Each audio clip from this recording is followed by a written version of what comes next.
मेहरौली इलाके में कांग्रेसी कार्यकर्ताओं द्वारा पोस्ट ऑफिस के बाहर पोस्ट कार्ड अभियान की शुरुआत की गई, जिसमें उन्होंने यूपी के मुख्यमंत्री योगी आदित्यनाथ और देश के प्रधानमंत्री नरेंद्र मोदी को पोस्ट कार्ड का पोस्ट किया है, जिसमें उन्होंने यूपी में होने वाले अपराध के लिए न्याय की मांग की है। साथ ही अलग अलग जगहों से आई महिलाओं ने भी वहां पर इकट्ठे हुए और सभी लोगों ने मिलकर 2 पोस्ट कार्ड को पोस्ट किया है, जिसमें उन्होंने न्याय की मांग करी है। साथ ही आपको बता दें कि इसमें हाथरस के मुद्दे को काफ़ी उठाया गया है, क्योंकि इन लोगों का कहना है कि जिस तरीके से देश के प्रधानमंत्री और यूपी के मुख्यमंत्री कि जो लगातार प्रयास कहे जाते हैं कि महिलाओं को सुरक्षित रखते हैं, तो यहाँ पर आखिरकार हाथरस में और चाहे उत्तर प्रदेश में ऐसे अपराध क्यों हो रहे हैं। तस्वीरें हम आपको दिल्ली के मेहरौली इलाके की दिखा रहे हैं, जहाँ पर महिलाओं ने, आप देखिए किस तरीके से जो कांग्रेसी कार्यकर्ता हैं बाकायदा 2-2 पोस्ट कार्ड लिख रहे हैं, जिसमें एक प्रधानमंत्री नरेंद्र मोदी और दूसरा उत्तर प्रदेश के मुख्यमंत्री को भेजा गया। इन तस्वीरों को देखिए किस तरीके से यहाँ पर जो महिलाएँ कतार में खड़ी हैं और सभी लोगों ने यहाँ पर पोस्ट ऑफिस के बाहर पहुंचकर पोस्ट कार्ड पर जो अपराध की निंदा है वो जताते हुए ये पत्र लिखा है पोस्ट कार्ड, और उसके बाद इस पोस्ट कार्ड को लेटर बॉक्स के अंदर डाला गया। तस्वीरें हम आपको मेहरौली पोस्ट ऑफिस की दिखा रहे हैं, जहां पर देखिए कांग्रेसी कार्यकर्ता तमाम पहुंचे हैं और उन्होंने 2-2 पोस्ट कार्ड लिखे हैं। एक प्रधानमंत्री नरेंद्र मोदी को, दूसरा आपको बता दें देश के प्रधानमंत्री के साथ साथ उत्तर प्रदेश के मुख्यमंत्री को ये पोस्ट कार्ड लिखकर निंदा जताई जा रही है कि जल्द से जल्द अपराध पर लगाम लगाई जा सके। जिस तरीके से उत्तर प्रदेश में लगातार जो अपराध का ग्राफ है वो बढ़ता जा रहा है, उसको लेकर ये मांग करी गई है। और यहाँ पर आप देखिए किस तरीके से लेटर बॉक्स के अंदर इन दोनों पोस्ट कार्ड को डाला जा रहा है कांग्रेसी कार्यकर्ताओं के द्वारा। इस वक्त हम मौजूद है मेहरौली डाकघर के बाहर। आपको बता दें कि यहाँ पर पोस्ट कार्ड अभियान की शुरुआत कांग्रेसी कार्यकर्ताओं द्वारा की गई है। उनका कहना है कि जो भी यूपी में जितने भी तरह के रेप हो रहे हैं या जितने भी तरह के अपराध हो रहे हैं, उनका न्याय के लिए किया गया है। और साथ ही आपको बता दें कि कांग्रेसी कार्यकर्ताओं ने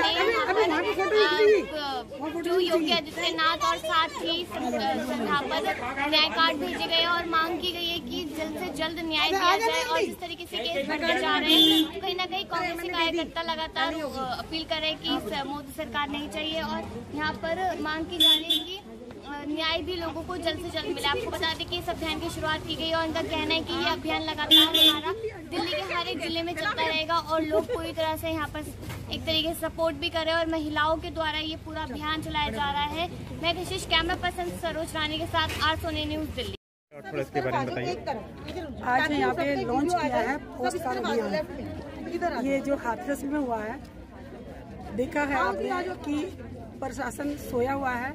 रात के अंधेरे में हमारी बेटी को बिना माँ बाप की परमिशन के अंधेरे में उसकी लाश को जला दिया जाता है। क्या इतना अंधेर गर्दी हो गई?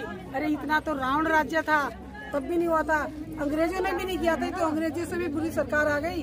वो भी कम से कम माँ बाप को उसकी अंतिम संस्कार के लिए डेथ बॉडी दे देते थे। उसको माँ बाप के कितनी आत्मा रोई होगी जिस माँ बाप ने उसको पैदा किया, अपनी बेटी को पाला पोसा, इतना बड़ा किया। रोना आता है और उसको माँ बाप को उस बेटी का अंतिम संस्कार का हक भी इस सरकार ने छीन लिया। हम इस सरकार को जगाना चाहते हैं। वो देश की बेटी थी, वो किसी गरीब की या किसी जाति की नहीं थी, वो देश की बेटी थी, वो हमारी बेटी थी, इनकी बेटी थी, इनकी थी, वो हम सबकी। आज उस बेटी के साथ हुआ तब तो हमारी बेटी के साथ भी हो सकता है। हम सरकार को जगाना चाहते हैं कि बेटी के लिए सख्त से सख्त कानून बनाया जाए और जो गुनाहगारों को पनाह दे रहे हैं उनको पनाह देना बंद करें, गुनाहगारों को सजा दें और जो परिवार वाले हैं जो आज परेशान हैं उनको न्याय मिले। हम बेटी के न्याय के लिए ये पोस्ट कार्ड अभियान चला रहे हैं। ये पोस्ट कार्ड अभियान चलता रहेगा, पूरी दिल्ली में चलेगा, हर जिले में चलेगा, हर वार्ड में चलेगा, पूरी इंडिया में चलेगा।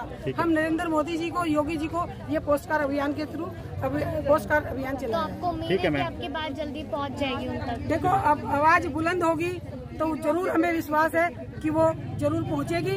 और इसीलिए हम सरकार को जगाने के लिए एक दिल्ली में, एक मेहरौली में आज शुरू किया है। मेहरौली नहीं, दिल्ली में, पूरे वर्ल्ड में, मैं तो कह रही हूँ पूरे इंडिया में तो शुरू कर ही रहे हैं। पूरे वर्ल्ड में महिलाओं के साथ, बेटियों के साथ जो अत्याचार हो रहे हैं उनको जगाने के लिए कर रहे हैं। जब तक उस बेटी को न्याय नहीं मिलेगा इस मुहिम को जारी रखेंगे। जैसे अब ये सरकारें जब निर्भया के टाइम जो एक बजट बनाया था, वो बजट भी सरकार नहीं लगा पा रही है। क्या आंख बंद करके हम उनको जगाना चाहते हैं। दिल्ली प्रदेश अध्यक्ष अनिल चौधरी जी के निर्देश पर और हमारी ऑल इंडिया महिला कांग्रेस की अध्यक्षा सुष्मिता देव जी के निर्देश पे और अमृता धवन हमारी प्रदेश अध्यक्ष आई हुई है, हमारे बीच में है। पूरी महिला टीम आई है। ब्लॉक अध्यक्ष गीता जी हैं, रमेश कुमार कल्लू भाई है, देवली से है बहन भगवती जी है।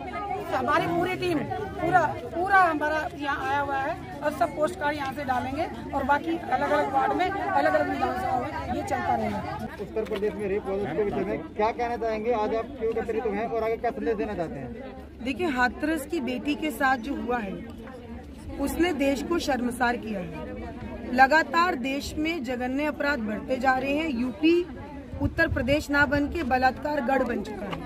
कभी बेटियों पे ऐसे अटैक हो जाता है रातों रात, कभी बेटियों के साथ बलात्कार हो जाता है, उनको मार दिया जाता है। एक तो आप बेटी को सम्मानजनक जीने भी नहीं देते और उसके बाद जब बेटी की मृत्यु हो गई उसको रातों रात आपने उसका शव जला दिया। माँ बाप की मर्जी के बिना एक माँ गुहार लगाती रही कि मैं अपनी बेटी का हिंदू धर्म के नाते विधिवत तरीके से संस्कार करना चाहती हूँ। आपने उनको वो हक भी नहीं दिया और आज आप लोग कोर्ट में झूठ बोल रहे हैं परिवार के नाम पर। आज जिस तरीके के हालात उत्तर प्रदेश में हो गए हैं, दिल्ली में वो हालात हैं, देश के हर कोने में वो हालात हो गए, लेकिन प्रधानमंत्री चुप बैठे हैं। लगातार मन की बात करते हैं लेकिन महिलाओं की मन की बात नहीं सुनते हैं। ये पहली बार इस देश में हुआ है कि सड़कों पर भाजपा के कार्यकर्ता और नेता बलात्कारियों का समर्थन करने जेल पहुंच जाते हैं। ये बोलते हैं कि बाजरे के खेत में ये तो होता रहता है। क्या बेटी एक जानवर से भी गई गुजरी हो गई है कि आपने बेटियों को किसी स्तर तक रखा ही नहीं है? और मैं पूछना चाहती हूँ कि बलात्कारियों का साथ क्यों? जो बलात्कार की शिकार है हमें उनका साथ देना चाहिए, हमें उनको बल देना चाहिए ताकि उनके साथ पहली बात एक घटना नहीं हो। आपके इस तरीके के रवैये ने, सरकार का जो रवैया है उसने बेटियों को डरा दिया है। उसने ये एहसास दिला दिया कि अगर मैं जाके शिकायत दर्ज करूंगी तो खुद ही डीएम, खुद ही एसडीएम, खुद ही कलेक्टर, खुद ही मुख्यमंत्री कहेंगे नहीं बेटी का तो चरित्र गलत है। क्या 5 साल की बेटी का चरित्र पे उंगली उठाएंगे आप या 90 साल की औरत पे चरित्र पे उंगली उठाएंगे आप? इस देश में जिस तरीके से हालात बेटियों के हो रखे हैं, एक जगह उनको देनी चाहिए हमें कि वो बोले, लेकिन उनको चुप करने के लिए और उनकी आवाज दबाने की सरकारों ने कोशिश की है। और जो यूपी में हो रहा है वो पूरे देश में कहीं नहीं हुआ है। उसने देश को बेशरम जैसा एहसास कराया और बेटियों को मैं कहती हूँ कि ऐसे सिस्टम पर देश की हर बेटी थूकती है, क्योंकि हमें ऐसा राम राज्य नहीं चाहिए। ये रावण राज्य है जो यूपी में हो रहा है और प्रधानमंत्री उसका साथ दे रहे हैं। पोस्ट कार्ड के द्वारा आप क्या संदेश देना चाहती हैं? आज हमने पोस्ट कार्ड अभियान की शुरुआत की है। दिल्ली की हर महिला से मैं अपील करती हूँ कि इस पोस्ट कार्ड के जरिए आप लोग प्रधानमंत्री और उत्तर प्रदेश के मुख्यमंत्री आदित्यनाथ की सोती हुई नींद से उसको जगाएं।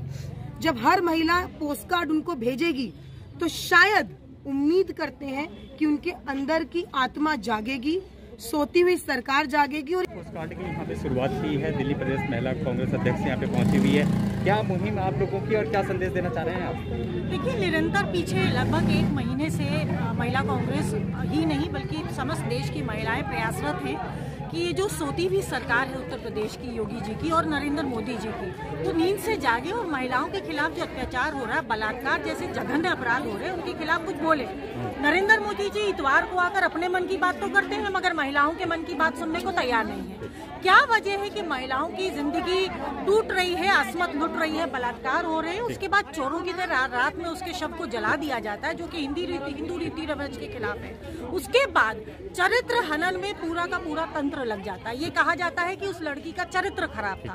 पहली बात 2012 निर्भया के कांड के बाद जो आईपीसी सेक्शन में बदलाव हुआ था, उसके मुताबिक अब अगर कोई बॉयफ्रेंड भी उसकी मर्जी के बगैर, अगर कोई बॉयफ्रेंड भी किसी लड़की का मर्जी के बगैर उसको गलत तरीके से छूता है, उसका बलात्कार करने की भी कोशिश करता है, तो वो अपराध माना जाएगा। कितनी उम्मीद आपको कि आपकी आवाज को सुना जाएगा मोदी जी और योगी जी द्वारा? देखिए, अगर जरा सी भी शर्म बाकी है और अगर वाकई महिलाओं का सम्मान करते हैं, अगर अपने परिवार की भी महिलाओं का सम्मान करते हैं, तो देश की महिलाओं की आवाज जरूर सुनेंगे और कम से कम अब उस महिला जो मर गई है उसके परिवार का उत्पीड़न बंद करेंगे, दलित परिवारों का उत्पीड़न बंद करेंगे। क्योंकि अगर ये कहीं किसी उच्च जाति की महिला होती, किसी बड़े घराने की महिला होती, तो ये ना होता जो आज होता है। तो इसको जाति के साथ क्यों जोड़ा जा रहा है? जाति के साथ इसलिए जोड़ा जा रहा है क्योंकि आप मुझे बताइए कि अगर कोई जो बड़े जात के लोग हैं वहाँ पंचायत करते हैं धारा 144 के बावजूद, और प्रशासन उनको अलाउ करता है। ठाकुरों की पंचायत होती है, अगर महिलाएं वहां जाकर पंचायत करना चाहें तो बताया जाता है कि धारा 144 लगी है। अगर दलित जाति के लोग वहां अपनी पंचायत करना चाहें तो कहा जाता है धारा 144 लगी है। तो जाति से जोड़कर ना देखें तो किस तरह से जोड़ कर देखें? गरीब परिवार है इसीलिए दबाया जा रहा है। अगर अमीर परिवार की बेटी होती तो हाईकोर्ट ने भी यही कहा कि क्या किसी अमीर परिवार की बेटी होती तो आप इस तरह से आधी रात को जला लेते बगैर परिवार की मर्जी के? तो फटकार तो कोर्ट ने भी लगाई है, कोर्ट भी समझ रही है, माननीय न्यायालय भी समझ रहा है कि ये क्या हो रहा है उत्तर प्रदेश में।